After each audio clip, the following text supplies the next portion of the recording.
In a quarter of a mile, at the roundabout, take the second exit onto Chesterfield Road, A57. So I'm currently on the A57 in Sheffield, heading out to a little campsite in Retford in Nottinghamshire, just to have a look at a new tent that I've bought and a couple of other pieces. I'm only planning on staying for one night because I've just got back from 5 nights wild camping in Wiltshire. I'll catch you soon and we'll have a look at this kit. In a quarter. So I've just arrived at my campsite. It's Little Oak campsite at Retford in Nottinghamshire. Of course, it's quite a small place but really quiet at the moment. There's everything you need, like toilet, showers, water, wash area. Yeah, it's not the most complex campsite, but it's nice and flat. And my plan is to set up a ridge line and get this new tent up. Set it up that way rather than with walking poles. So I better get to it. So I've got the basics of the new tent set up. It's a Gonex tent from Amazon. And anyone who's familiar with the One Tigris backwards bungalow will know this tent well. It's my first time ever setting a tent up on a ridgeline, so I haven't got the absolute best pitch with it, but it's basically there. But what I'm going to do anyway is, if you can see on these guys, I'm obviously used 2 pegs for these guys. I fetched a load of Dyneema with me and some line locks, and I'm going to do away with all these heavier guy lines and the heavier line locks and stuff, and replace them all as I go around. Meaning I can use that guy point on there as well if needed, and vice versa. So I'm saving the amount of pegs I'm going to need. At the moment I've got 2, 4, 6, 8. I've got 10 pegs in use at the moment. The front of the tent does lift up to give you the little tarp canopy, as in the backwards bungalow. So that's going to use another 2 pegs and a couple of walking poles, which I don't usually use, but I've bought a couple of cheap walking poles just for this tent, because I do like the idea of this style of tent where you've got the shelter bit. You can see out you've got that huge porch because you've got the covering. I paid, the green was $59.99 on Amazon, and the brown khaki colour one was $69.99. But at checkout I just ticked a little box and I got a 30% discount, so I got it for like 42 quid. So for that price, I mean, you can't really go wrong, even if it turns out to be a tent I never use. I just pass it on to someone. It's blowing quite a breeze at the moment. As you can see, the tent's flapping a bit.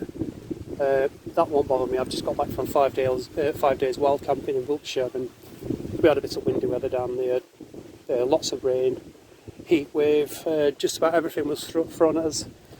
So yeah, I'm going to get on to getting it pitched better, replacing all the guy lines with Dyneema, getting my bed set up and everything. I'm going to set the porch up as well, but that's probably going to take me an hour to go around all this, replacing everything, getting everything to the right line so I can save. It will basically mean I have to use half the amount of pegs that I'm using at the moment, which is obviously a good thing, because I think in total it's going to be like 12 or 14 pegs I'm going to need altogether, which is quite ridiculous really, especially as I'm not using walking poles, because that would be taking more up as well. I'm sure, like, in fact I'm not going to go around it yet and show you the features, because you'll probably know about them already if you're into your tents and your gear. Yeah, there's the Gonex symbol. And there's tie-out points there I've got to rig a guy up to yet as well, so that's another peg. But with that pulled out, it really does give you a hell of a lot more room inside. And with it being a single skin tent, I really don't want to be touching up against the walls. So I'm going to get on to replacing all those now. Maybe have a drink first, and then I'll come back when I've done those, and then I'll probably have a little break again and set the porch and tarp and everything up. So I'll catch you soon. So I've been all around the tent now and done all the done the 4 main tie-out points. As you can see, They're all now reduced down to one peg.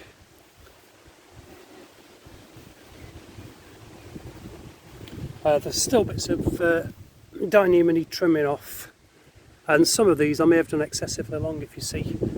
So I may go back around after and shorten those even further, because I know it's only a gram here and there, but the whole point of this type of tent is not taking any poles with you,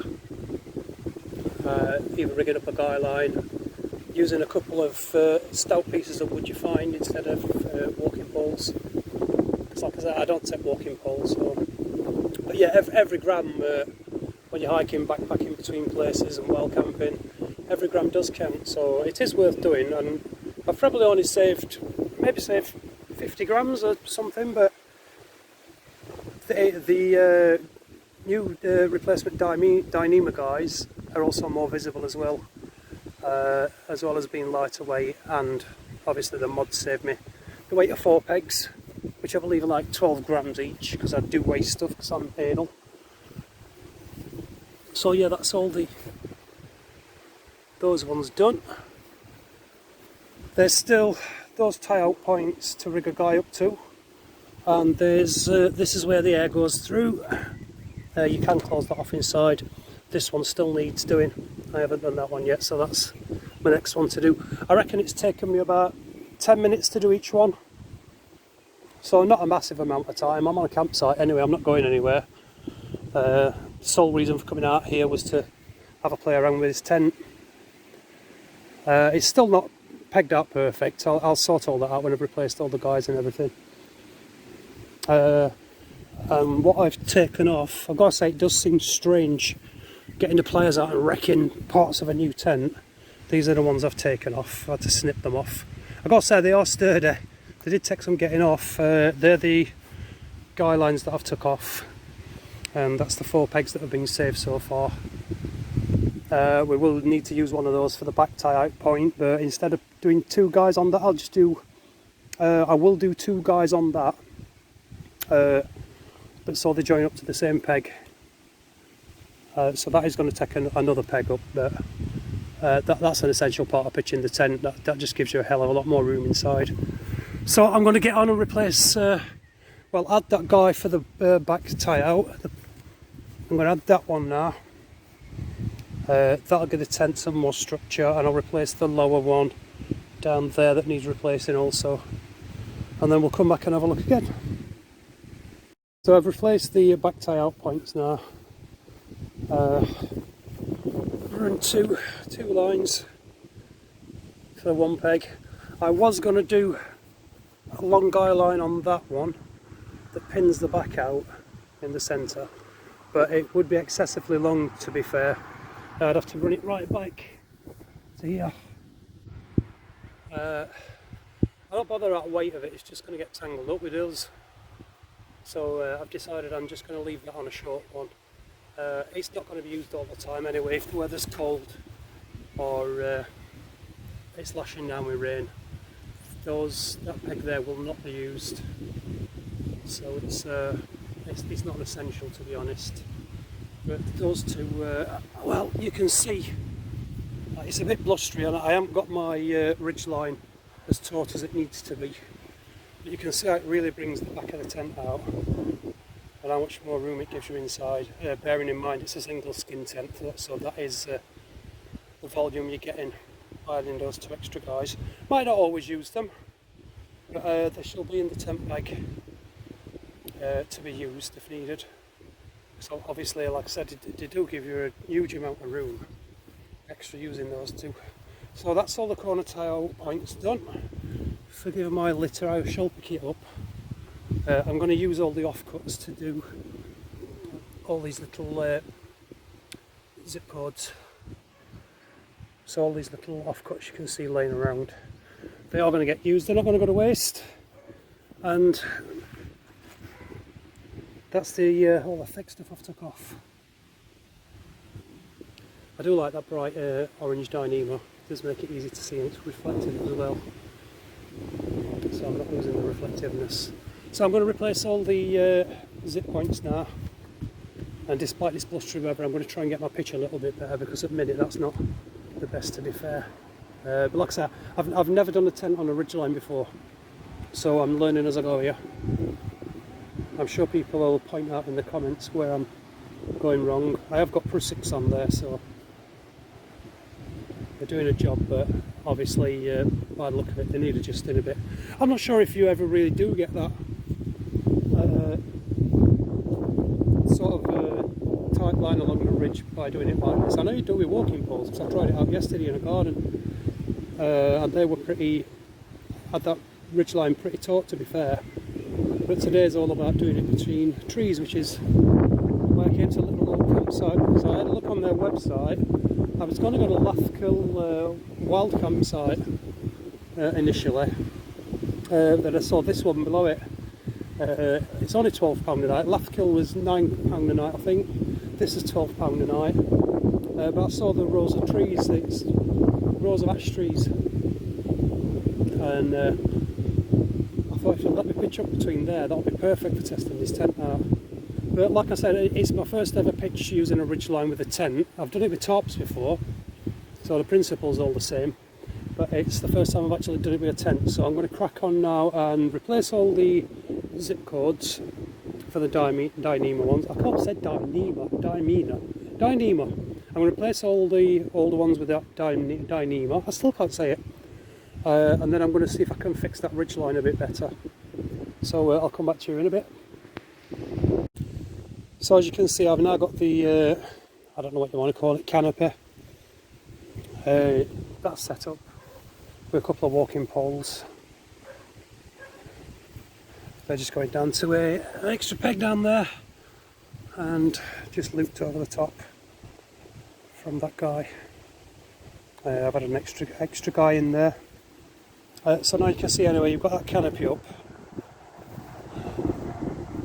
And that really does help the pitch of the tent, to be fair. I haven't been round and tightened all the guy lines up yet. I haven't done anything to the ridges yet. Just pop that up. It's quite breezy, so I don't think I'm ever going to get the tent looking pitch perfect today, to be honest. But I'm going to have a play around with it. That walking pole's a bit out of line. Just pop that back in. They probably need a bit more tension on them. I'm going to go around and repeg everything. Now the structure's up. You can see at that corner it looks bloody awful. It's not straight at all. But yeah, if you look now, you've got... That's the amount of room you've got, especially with those 2 points on the back pulling it out. I'm not going to get inside yet. I'm going to get... In fact, I'm probably going to have a coffee now. I've been round... I've also done the zips. I haven't done the zips inside. I've replaced the original material with the same Dyneema for the guys. I've done those. There's a couple inside, obviously. Well, I'll say inside on the outer mesh that need to do. And then that's just about it. But I think I'm going to have a break off now. I think I've been messing about for about an hour and a half now since I got here. So I'm going to have a break off for a while and then go around and try and get a better pitch on it. I can't think of anything else I need to say at the minute. Oh, the one difference is with the One Tigris backwards bungalow is these wing parts here are different. On the backwards bungalow they sort of just come down there to the floor and are tied out to tied out with a guy at the bottom. This is slightly different. I'm guessing they come out of the same factory in China. Also, I've just noticed, I know on the One Tigris 2.0, the newer version, the zips are YKK. I've just checked on this and they're not YKK, they're cheap zips. But like I said, for what I paid for it, it should have been 60 quid. With a discount I got it for 42 delivered. So for 42 quid for a huge tent like this, well, for a huge, you could fit 2 people inside snugly, but for one person, it is huge. But yeah, I'm going to break off now anyway, and I'm going to have something to eat. Well, probably just a snack and a cup of coffee, because I've still got to get out to a shop or something. Yeah, I didn't come with any supplies. It was like a spur of the moment thing to come out. So I'm going to break off now, have a quick drink, and I'm going to go all around the sky out points and see if I can get the structure looking any better. To be honest, I'd happily sleep in it as it is at the moment, but I'm going to go around and see if I can just tweak it here and there a bit. So I shall see you in a while. So I've been round the tent again, just to all the guys. I've got it somewhat better. It's still not perfect. Like I said, I don't think I'm going to get it perfect in this wind. But what I did just realised, I had my poles onto this, and then I realised that this was tucked underneath, and you get an extra foot of cover. So I've probably got a good, maybe 3.5 feet of cover under there. So if you do fancy sitting out rather than sitting in your tent, you've got loads of room to do so. I've got a cheapo tarp with me that I'm going to lay down, just tuck it under the edge of the tent, just because somewhere to put my kit on and my boots as I get in and out, sort of thing. But yeah, I've tightened the ridge line up a bit. Putting the canopy up has really pulled it into shape quite a bit, to be honest. Apologies if you're not hearing me too well because of this wind. It's getting hit on this side by the wind, which is distorting it. But it's all staying in place well enough. I'm more than happy to camp in it. But it's a huge tent. My next plan is I've got to go off somewhere for supplies, because like I said, this was a spur of the moment thing, and I haven't fetched any supplies with me. I just ate a Bounty bar and had a drink of orange. But probably going to call and get a couple of cans to drink later on. Maybe pick some other food up, because I am quite hungry now. Yeah, it's looking a lot better. Everything's replaced that needed replacing. I've replaced these on the zippers as well. I don't think there's anything else I'm going to replace now, to be fair. And then I'm going to come back, get my sleep mat up and my sleeping bag out and everything, and then I'll probably have a little look around the tent. But as I said, if you've seen the backwards bungalow, there's not much you're going to learn from this, to be honest, other than it's a bit cheaper. So I'm going to nip out now, try and find a shop somewhere and get some supplies. So I've just been out to get some supplies from the campsite. I'm not sure if I've already mentioned, it's called Little Oak Campsite, and I've been to a Lidl just not even a mile away, just to pick some food up and stuff. Just going to drive you in so you can see what this campsite's like. So far, I'll say it's a really small campsite. It's really tucked away as well. Really quiet so far. I'm not sure how many people they allow on there, but it's not busy at all at the moment. We've got forest and fields all around after these houses. It's my first trip here, to be fair, so it's all new to me as well. And down the little bike lane.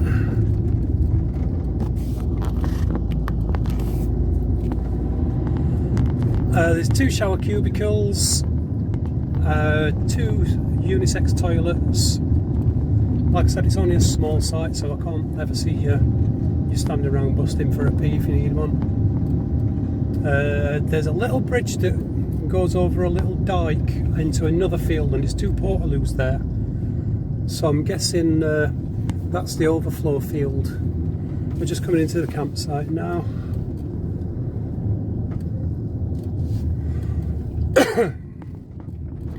It's a pretty easy drive for me, to be honest, down the A57 straight into Retford.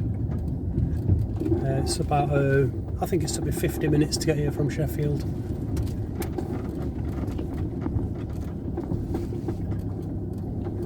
You wouldn't want a vehicle that's been lowered coming into you. It's not that bad, to be honest, but yeah, I won't come in here with something that's been lowered. You'd get your camper van in. I don't know if to take camper vans, to be honest, but you would get it in. And this is the camp field. So there's that tent you can see in front of me there. There's two tiny tents off to the right, some way off. My little pitch for the night is there. I'm going to back this in and give myself a bit of a windbreak onto the tent.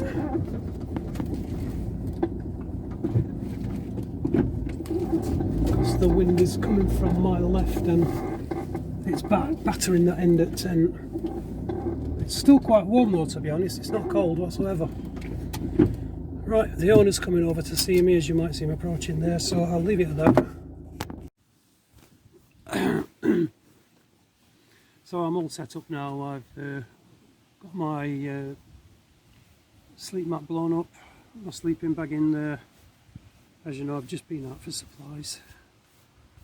I'm just having a coffee now and a bit of a snack again to pick me up.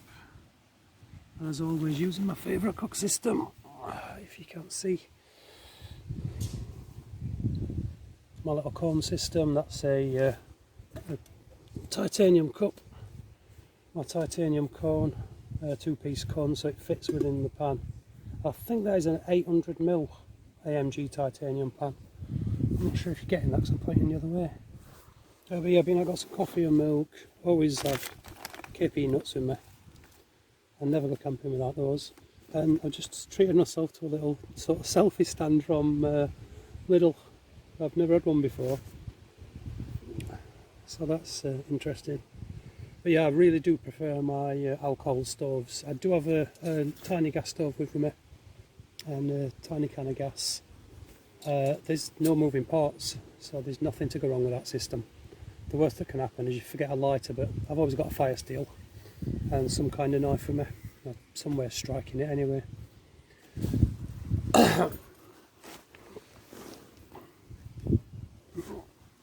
So that's going to take about 7 or 8 minutes to boil my 500ml of water, because I do like to have a large coffee. Titanium smoke. Yeah, it's weird, this tent weighs in 1.42 kilos, I think it says on the info. So it's not the type of thing I'd generally go for, but why not try something different? And the price were good, so why not? It would have definitely served me well for the 5 days wild camping, that's for sure, because I would have had a lot more room. But there you go. I did well in the tent I took down there, even though it was, I think it's the heaviest tent that I own actually, about 2.7 kilos. So I think that's the heaviest tent that I own. But I only have to carry it about 1 kilometre with the rest of my stuff into a bit of woodland we've got. Well, I said we've got, we use. I don't own it.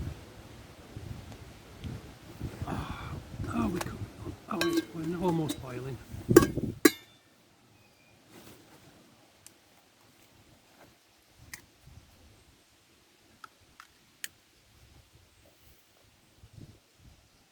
Nice big mug of coffee.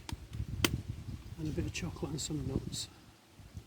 I suppose we packed some breakaway bars somewhere, but I can't find them for the hell of it. I don't know. Doesn't really matter, does it?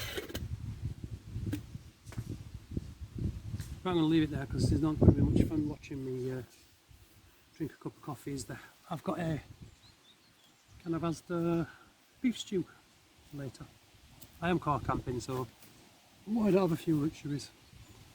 So I'll catch you in a bit when I've had a coffee and stuff. So I've now got my kettle sorted inside. I've brought with me down sleeping bag, and as you'll see it's a rectangular one because I hate being tangled in mummy bags. I even take it wild camping. It's about 1 kilo in weight, so it's not the lightest and it's also not the warmest. It's only 3 season, but I do like sleeping well. I have the static V-Lux underneath, which is an extra wide mat. I think that weighs in at about 700 grams, but I won't compromise on sleep. I'll compromise on food, I'll compromise on other stuff, but I won't compromise on sleep. because if you just don't get good sleep, you'll just have a terrible trip.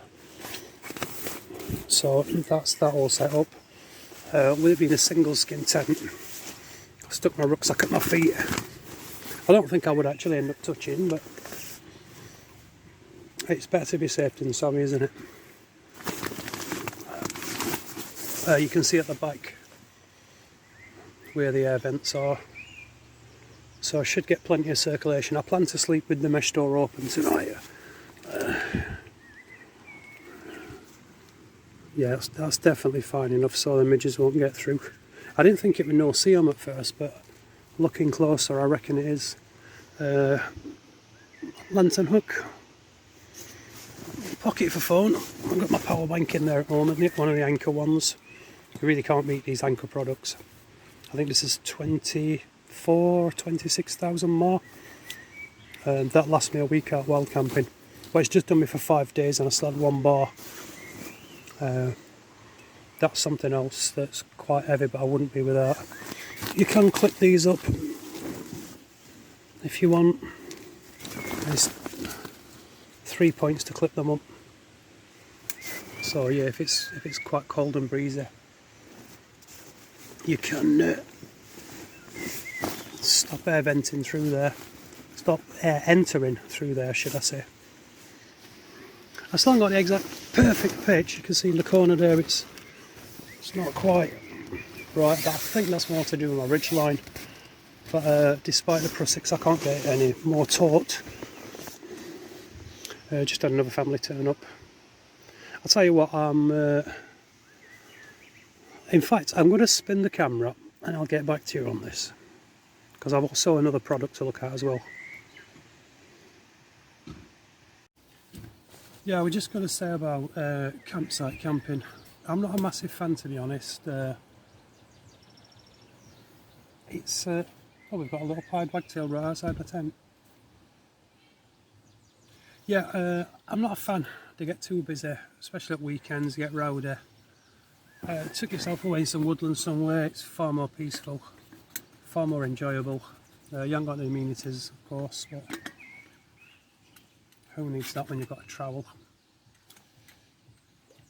So yeah, I'm just going to have a swig of coffee on. So yeah, my recent well camp, I do suffer with back problems. Just let me see if I can angle that camera a bit better. I do suffer with back problems, so I find sitting on the ground, cross-legged and whatnot, I'm always fidgeting about trying to get comfortable. I can sit cross-legged for so long, then my back starts to hurt. I'll sit with my knees up for 10 minutes, then swap back. And I've just never found... I have had camp chairs before, but they're all coming in at sort of like a kilo. A lad turned up to camp with us who was a friend of a friend. I'd not met him before, and he pulls this camp chair out. I'm like quite gobsmacked by it. I think the weight of this thing, I can't remember if it's 400 or 500 grams, but he turned in early because he'd had a long day, and I swapped to sitting on that for the rest of the night, and I've got to say it made a big improvement to how comfortable I was. That's the little thing. I think it's 30 centimetres in length. Sorry, I've got an itchy nose because a midge got me inside my nose there, so I've got a little midge bite inside my nose. I think it's 30 centimetres, weighs either 400 or 500 grams, and is just telescopic and pulls out. I know Blacks sell them for... They're on their website at the moment for 15 quid. This one I got from Amazon. The ones Black sell are the OEX ones that I used last week, that I had to go on last week. I googled it, I couldn't find it anywhere, there was no search suggestions came up, so I just put a search term in Amazon and found this one, and this one is YTR Outdoors, and they really are super light, packed down pretty easy. I probably wouldn't take the stuff sack just to save 30-40 grams. I'd probably just stick it in a side pocket or something, but I sat on this all night. I didn't sit square on because they tend to bite into your legs and your arse. So I sat sort of that way on, where my legs are across these parts. That didn't stick in my balls, to be honest. It was nice and comfortable. Grippy feet. My last chair, I lost one of the feet and then it just sunk into the ground. So useless. You could take a bottle cap here and put that under it. Spreads the weight a bit, but these are attached, they're not coming off. So there you have it. I don't know if it's something other people suffer with, but I'd rather cut down on another kit, save a few hundred grams here and there. That's why I gram pinch and cut everything back that I can, because it allows the little luxuries that actually do make a massive difference to my camps. And as you can see, it really is tiny, but comfortable. It's got, not going to give you any back support obviously, but stick that against the tree, lean against the tree, or just keep moving position and swap it onto that, just to give yourself a change of position. But yeah, I thought I'd show you that. I've not actually used this one yet. It arrived today in the post from Amazon, so I thought I'd bring it with me for a little try out. But yeah, I'm really glad I bought it for £15.99. Like I said, it's 15 quid in blacks, so if you've got a branch of blacks close by, hop in and have a look at one. It probably looks a bit bigger on this camera than it actually is against my forearm. So yeah, it's like the length of my forearm, if you can see that. Looks like I've got a really huge hand there. So yeah, OEX do them. This one is YTR Outdoors.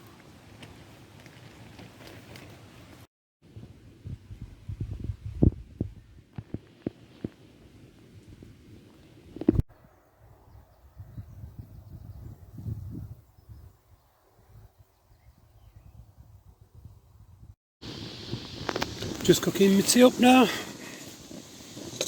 I think I showed you earlier the Asda beef stew. I think it's about £1.60 a tin. It's really filling. Fills me up anyway. There's some, I've just brought them up actually, but there's some huge chunks of meat in it. Not the best cooking in a titanium pan because of the hot spots you get. But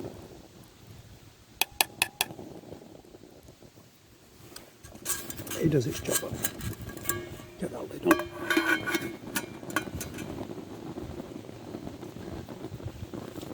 That's one of the things I don't like about gas cooking.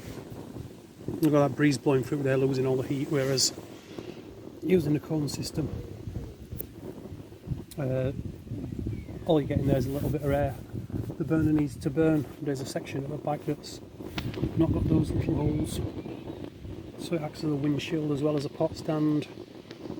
So it's really efficient, but just because I've got this with me, I'm using it. Save some alcohol. Don't tend to take gas canisters anyway, so I can't even remember when I bought that. It must have been 4 or 5 years back, and it's the first time I've used it. So I thought, a bit of convenience, I might as well use it because I've got it. I don't know how long gas canisters last. I guess they'd last indefinitely until they rusted through. Get it used. I've just bought one of those where you can, the little nozzle adapter things where you can refill the gas cans. But I bought a can of gas and I don't seem to be able to get it to transfer the gas into that one. Just seems to be nothing happening. I've YouTubed it, watched people use the same one as mine. Theirs works fine, so if I've bought a dud I don't know. But there we go, just cooking some tea. So I've got my tea cooked up. Lovely stuff. Can't beat these cans of stew. Bit heavy to be carrying into woods if you're well camping, but if you're only going for a night or two, it does really fill you up. Can't beat a bit of warm food.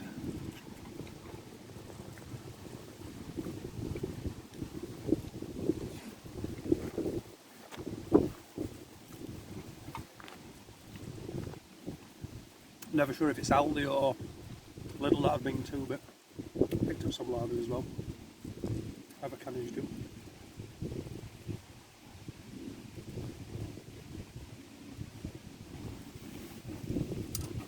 Oh, I do love this stew.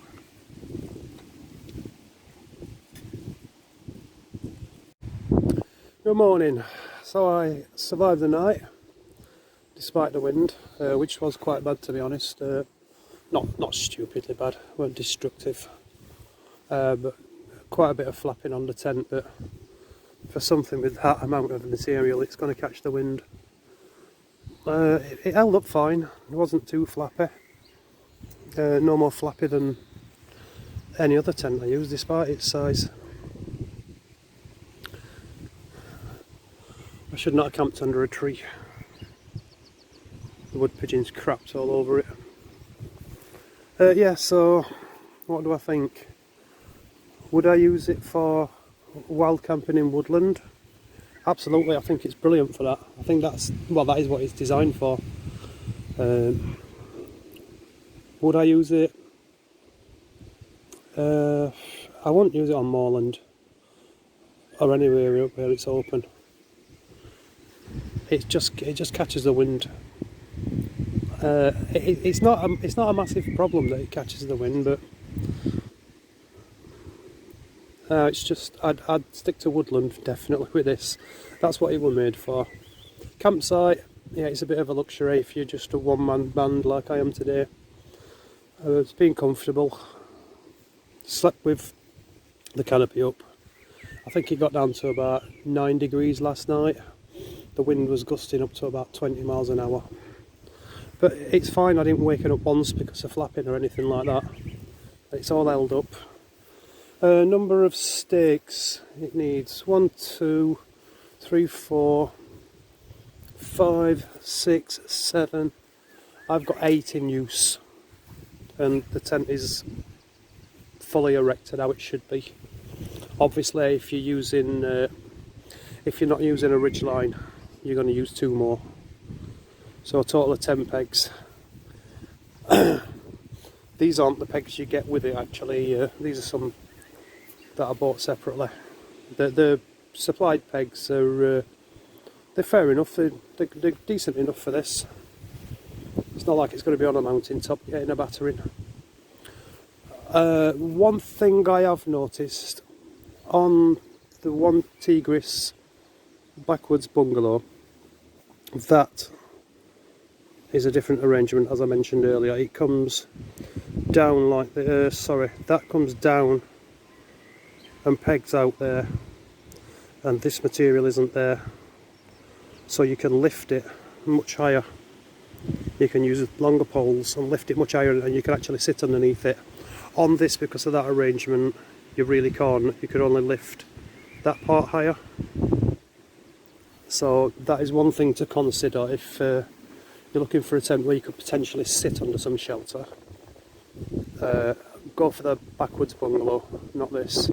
It's going to cost you 20 or 30 quid more, but it's slightly more versatile, I would say, than this one, because the backwards bungalow can do what this can do, but this can't do what the backwards bungalow can do in that aspect. The little chair held up fine. Sat on it for a good couple of hours last night.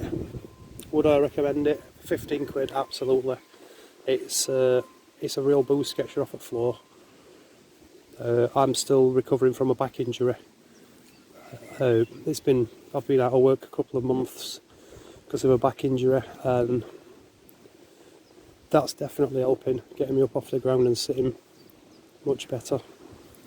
So that's about all there is to say for it, really. Would I recommend this tent? Absolutely. For the price, if you can get it for the get a 30% discount on Amazon for it, it's a no-brainer, really. Even if you only use it once a year or so, it's another tent for collection. It's tough material. It's not still nylon, obviously, for that price. It's some kind of polyester. So it's cheapo feeling, but well made, well stitched. I can't complain for the price. I'd absolutely recommend it. If I had to give it a score out of 10, I'd give it a good 9 out of 10, to be honest. It's not been through rain yet. We didn't get the rain I was expecting. But if it holds up to rain, yeah, I could say get a solid 9 out of 10 because it does everything that it's meant to do. The airflow was good through it. Like I say, I slept with that canopy as it is now. The mesh door closed, didn't feel the cold. Could feel a bit of airflow, but no cold. But then again, like I say, it only got down to about 10 degrees. So yeah, I would definitely recommend it if you're in the market for one. Try for this. If you can get it for the 42 quid that I got it for, I would grab one. If it's back to its regular price, I would possibly add the extra bit of cash and get the backwards bungalow, because it is slightly more versatile. It's no lighter or anything. It all pegs out the same. If you do the few mods that I've done to this, save the pegs, it's still really sturdily pitched. So yeah, that's my final thoughts, and thanks for watching. I hope it's helped you make a decision on whether to go with one or not.